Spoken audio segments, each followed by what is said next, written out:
ഇവനാണ് വെറഗേറ്റഡ് snake plant.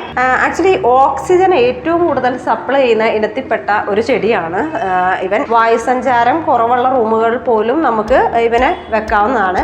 സൂര്യപ്രകാശം വളരെ കുറച്ച് മതി. ഇത് എല്ലാം നട്ടാൽ പോലും മുളയ്ക്കുന്നതാണ്. അപ്പോൾ അതായത് പെട്ടെന്ന് പൊട്ടി മുളയ്ക്കാൻ കൂടുതലാണ്. അപ്പം പിന്നെ അതേപോലെ തന്നെ കേടാവുന്ന സാധ്യതയില്ല. നമുക്ക് എത്ര കാലം വരെ നിലനിൽക്കും എന്നതും ഇവനെ സംബന്ധിച്ചൊരു പ്രത്യേകതയാണ്.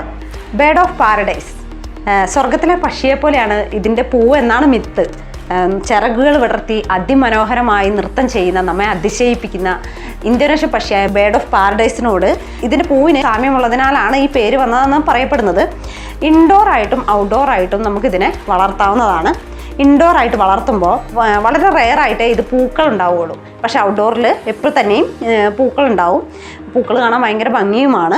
ഇൻഡോർ ആയിട്ട് വളർത്തുമ്പോൾ ആഴ്ചയിൽ ഒരിക്കൽ നമ്മൾ സൂര്യപ്രകാശം നൽകണം. ഇല്ലെങ്കിൽ ഇതിൻ്റെ ഇല കണ്ടോ മഞ്ഞ കളറായി വന്നത്, ഇത് സൂര്യപ്രകാശത്തിന് കുറവുകൊണ്ടാണ്. ആകെ ഇതിനുള്ള ഒരു ബുദ്ധിമുട്ട് എന്ന് പറയുന്നത് ഇത് മാത്രമാണ്. ഞാൻ ഈ പറഞ്ഞ ഇവിടെ എല്ലാം പരിചരണ രീതി വളരെ എളുപ്പമാണ്. ആഴ്ചയിൽ ഒരിക്കൽ വെള്ളവും വെളിച്ചവും നൽകിയാൽ മതി. 6 മാസത്തിലൊരിക്കൽ വളവും. പിന്നെ നമ്മൾ ശ്രദ്ധിക്കേണ്ട കാര്യം എന്ന് വെച്ച് കഴിഞ്ഞാൽ, ചെറിയ മുറിയാണെങ്കിൽ ചെറിയ ചെടികൾ വെക്കാൻ ശ്രദ്ധിക്കുക. അത് റൂമിൻ്റെ സ്ഥല ലഭ്യത കൂടുതൽ തോന്നിക്കുകയും ആ ചെടിയെ പെട്ടെന്ന് ആകർഷിക്കപ്പെടുകയും ചെയ്യും. ആർക്കും എളുപ്പത്തിൽ ചെയ്യാവുന്ന ഒരു സിമ്പിൾ ഇൻറ്റീരിയർ ടെക്നിക്കാണിത്.